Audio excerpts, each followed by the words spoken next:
Warning! The following video will have a ton of curse words and may contain tobacco use. Viewer discretion is advised. I'll look at that. Hey, our next segment is sports and stuff. Yeah. Super Bowl. Did you want the Chiefs to win? All right. Say that again. Sorry, that the Did thing you was want the playing. Oh, no, you're good. Did you want the Chiefs to win? No. Me neither. I wanted the 49ers. Well, I wanted the Texans to go as far as they could, which I knew they would make it to the Super Bowl, but The real answer is, did you want Taylor Swift to win? dude, it was all set up. As soon as they started dating, people were like, "Oh yeah, they're winning the Super Bowl this year." There's no doubt. Yeah, they kind of gave it some suspense when they started losing halfway through the season. But like Travis Kelce, like the Chiefs, I think the statistics was like that team made $336 million off of them dating, like from jerseys and tickets and like airtime and ads. Swifties are everywhere, man. Swifties are everywhere. Dude, I'm about to get a lot of heat on fucking Swifties. So I wrote this film, the short film, and it's being produced, and we're starting production next week at my school. I got selected out of my whole class to be the first director on this project. So they're basically like, all right, guys, every week we're going to film a movie and pitch your idea, show us your script and what you want to do. And the great thing about the school is you have like hundreds of thousands of dollars of equipment up for free use. You know, it's an expensive school, so thank God I have a GI Bill. Because I don't know how these other fucking students make it at this school. You're doing on campus, right? No, you get online? all the equipment.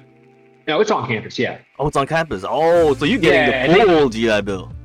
Yeah, and you get like all this gear, and you got to go out in town and like rent the locations and all this shit, and you got to pay out of pocket for a lot of things. But I wrote this script. It's called Game Day Swiftie, and it's like a 5-minute short, and it's about these 4 girls who like invite a friend over, and they like convert her to a Swiftie, and it's like this comedy like demonic show. Like, have you ever seen This Is the End? Yeah. Like how Jonah Hill gets like transferred into like a demon. Send me the link. Send me the link. I'll post it on the description. Hell yeah, I will. I'll do that. Yeah, we'll cross promote, man. We'll cross promote. And my sister is like a major Swiftie. She's been to every tour. She's like got all the albums. And I sent her the script. She's part of the problem, man. She's part of the problem. She is. She won't talk to me. Like she will not talk to me anymore. Because I wrote this script about like demonic Swifties. Man, I'm like, dude, it's a fucking movie. Chill. If you can't learn to laugh at yourself, then you're not allowed to laugh at anything, you know. Yeah. I've laughed at all my mistakes, dude, in life. Like, oh man, I look back now and I'm like, dude, I did some funny shit. And in the moment, I was like, fuck, this sucks. Yeah. You know the people that continue going on are the people that learn from their mistakes. You know, because the ones that don't eventually filter out. Dude, some of my mistakes, natural selection. Like, dude, this one, I got a great story, dude. I fucking, as soon as I got out of the Navy, did you smoke weed as soon as you got out? Because I feel like that's a thing that everybody does. No, you get out of the military and I was kind of scared because I was working in a government job. Right when I got out, it's like it was a half government, half private. So I was scared to smoke weed. And then like maybe 3 years after, I started, cause dude, I was hardcore, bro. I was hardcore Navy when I got out, and I was just like, fuck, I'm brainwashed as fuck, you know? So I was kind of like, it was still in my head, like, oh man, maybe I should wait. And then eventually, it started kicking in, like, oh, people don't give a fuck. No. Like, what the fuck? Why do I give a fuck? Because we were brainwashed too, you know? Exactly. So when I got out, I was like, yeah, I'm gonna smoke weed, like just to do it, because fuck it, why not? And I remember I called my boy Shay, and I lived on my boat in Texas. And Shay was like my neighbor in college in like 2012 at the dorm room at Blinn Junior College. And he like was that fucking dorm guy that just always smoked weed and is like, he had his slides on and his like fucking sweats. Oh yeah. It's like he was that fucking white guy. He's so funny. He's a great dude. We're still friends today, I think, because I got out of the Navy and he was like the first guy I called. I was like, yo, Shay, dude, I got my dog, like, smoke some weed. He's like, yeah, I haven't seen you in 10 years. I'm coming over. He came over, and dude, I smoked some weed for the first time in like 12 years, and I got so high. Bro. Off of like one hit, and dude, I remember I ate 2 boxes of Oreos, a whole 12 thing like pack of donuts, and then we went to this place called the Jolly Bee, I think. Not Jolly Bee store. It's like Joanne's Jolly. It's like this like fucking seafood restaurant down the street, and I got like a catfish platter. I had like maybe 8 to 10,000 calories in one sitting, like an hour. And we went back to the boat, dude. And I took another hit of the weed. Yeah. And I was like, Shay, I gotta take a shit. It's like, what? And I was like, dude, I gotta shit. And I took my dog to walk her, and as I'm on the pier, dude, I shit my pants. Dude. I like made it to the restroom, and I was like, hey man, I just shit myself. Can you bring me some like clothes from my boat? And he gave me the clothes. It's a good thing you don't drink. It's a good thing you don't drink, because if you drink, oh man. Dude, he gave me the clothes, and then he left, and I haven't heard from him since. Oh. Maybe he's like, it is an awkward situation. I would be like hesitant to hit you up too. I'll be like, I don't know if this dude is mad at me.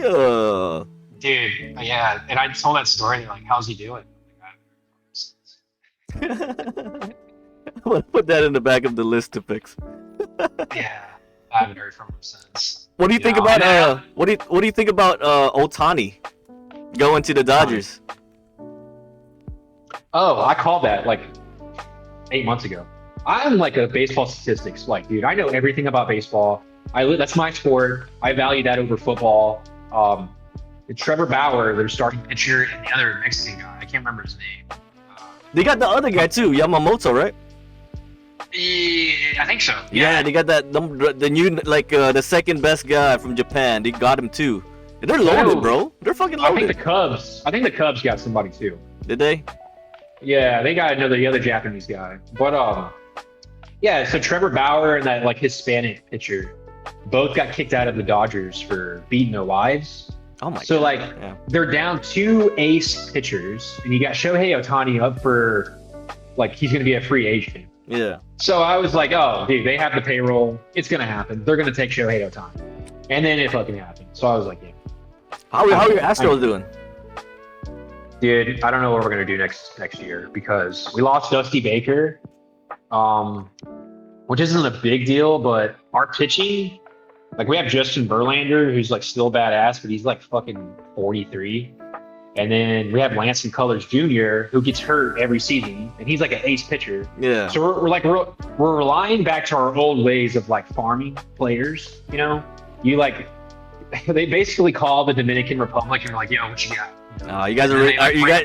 So you're saying you guys are in this rebuild period?